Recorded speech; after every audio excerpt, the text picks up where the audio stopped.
Ciao! Oggi voglio parlarti della voce e di come puoi cambiare la tua vita attraverso la tua voce. Questo perché la voce è il più importante strumento di comunicazione umana e anche il primo strumento musicale a nostra disposizione. Non solo, ma la voce è anche una forma di energia e un insieme di elementi fisici e mentali.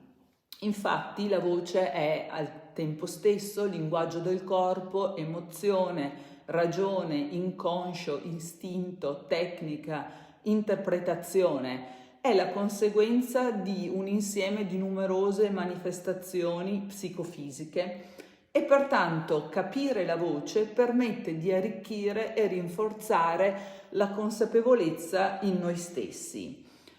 Potremmo sostanzialmente dire che attraverso la voce possiamo conoscere noi stessi e gli altri e anche comunicare noi stessi, non solo per quello che diciamo, quindi per le parole che esprimiamo, ma per come le esprimiamo, per il modo in cui appunto le esponiamo, potremmo dire. E sostanzialmente spesso dobbiamo anche evidenziare che quando ascoltiamo la nostra voce registrata non ci riconosciamo, anzi in genere l'effetto che abbiamo è poco piacevole, ci sembra la voce di qualcun altro. Ma questo è ovvio e comune perché noi non siamo abituati a sentire la nostra voce ed è per questo che proviamo in genere disagio e non ci piace, il suono ci sembra strano, come se non ci appartenesse. Questo accade sostanzialmente per due motivi, uno di carattere fisico e uno, come sempre, di carattere psicologico.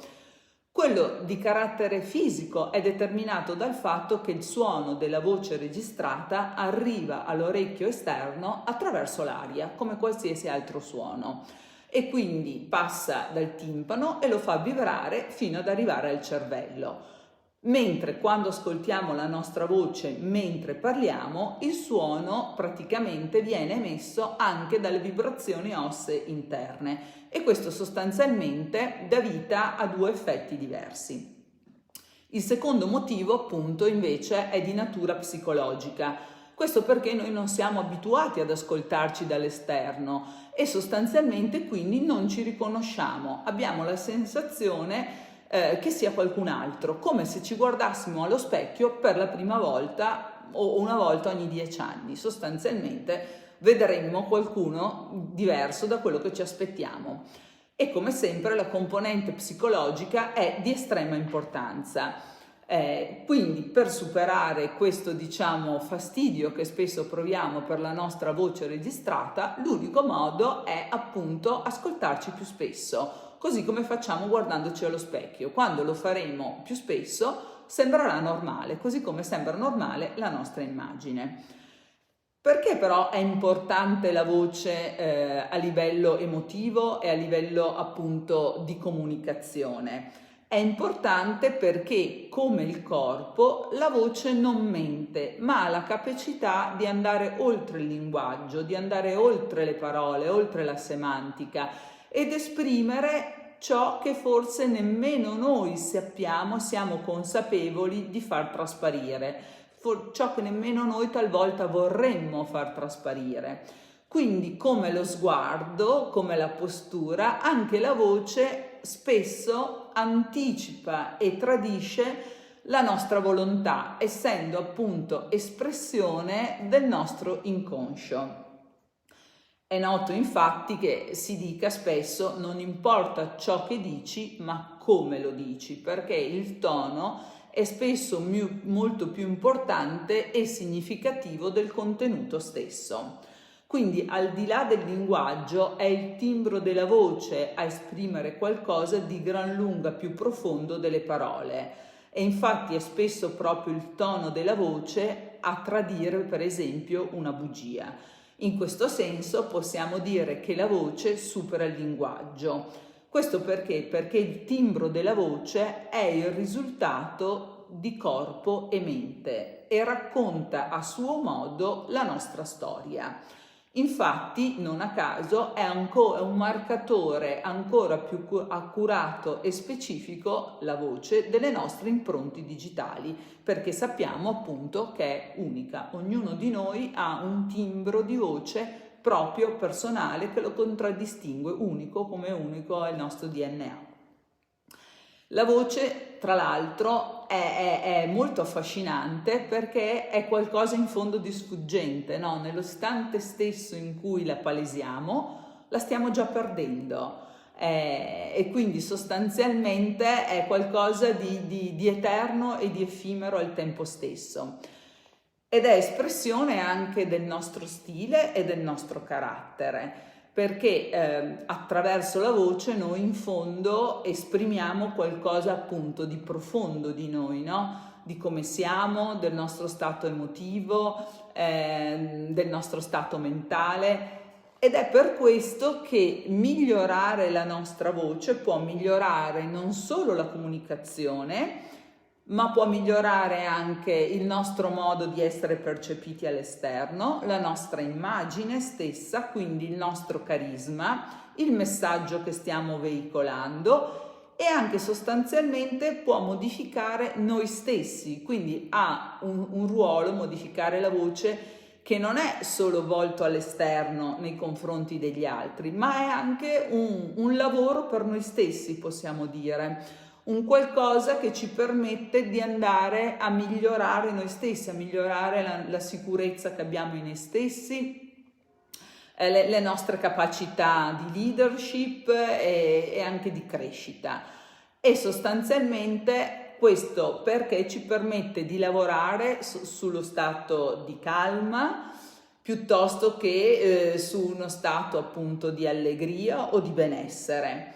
Gli strumenti che abbiamo a disposizione per modificare e quindi migliorare la nostra voce e anche il nostro stato emotivo sono sostanzialmente appunto al di là della calma, ma di fatto sono il sorriso e il respiro. Il sorriso e il respiro, che sono sostanzialmente due strumenti pratici su cui lavorare, ci permettono di migliorare notevolmente la nostra percezione all'esterno e quindi il nostro modo di comunicare, ma anche il nostro stato interiore.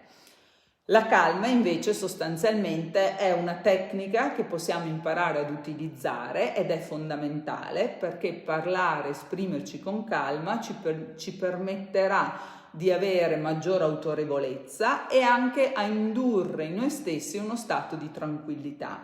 Come è noto, infatti, quando siamo agitati spesso iniziamo a parlare in modo molto veloce e quindi accumuliamo ansia su ansia in un vortice sostanzialmente negativo. Invece rallentare il modo di parlare conferisce maggiore autorevolezza relativamente a quello che stiamo dicendo, ma rende anche il tono di voce più soave e quindi la nostra, come dire, persona più carismatica. Inoltre, un modo fondamentale per migliorare la voce è il respiro.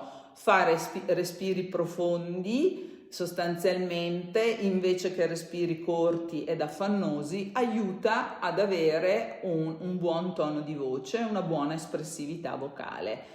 E un altro metodo, appunto, è sorridere, perché, e questo lo puoi provare, se mentre stai parlando abbozzi un sorriso, le parole usciranno in modo più soave e in maniera più, come dire, rilassata e anche convincente. Immagina che questo è stato anche studiato sostanzialmente e addirittura ci sono delle aziende specializzate nel mondo della comunicazione e soprattutto dei call center che fanno sostanzialmente spesso training alle persone che rispondono appunto al telefono ai call center, e una delle cose che viene spesso insegnata è di rispondere con un sorriso, cioè di sorridere mentre si risponde, perché in questo modo si avrà un tono di voce molto gradevole e molto rilassante. La voce pertanto può essere espressione di molte cose, soprattutto dei nostri stati d'animo, e elaborare, capire, comprendere e sostanzialmente manipolare in senso positivo il nostro tono di voce è anche uno degli insegnamenti della programmazione neurolinguistica, che ci permette appunto di essere estremamente efficaci in quello che stiamo comunicando e nel risultato che vogliamo ottenere. Se sei affascinato da questo argomento, bene, allora continua a seguirmi perché avrò altro da raccontarti e puoi anche trovare qualche spiegazione ulteriore nei miei libri che trovi su Amazon e nel link qui sotto. Spero di trovarti presto, grazie e alla prossima!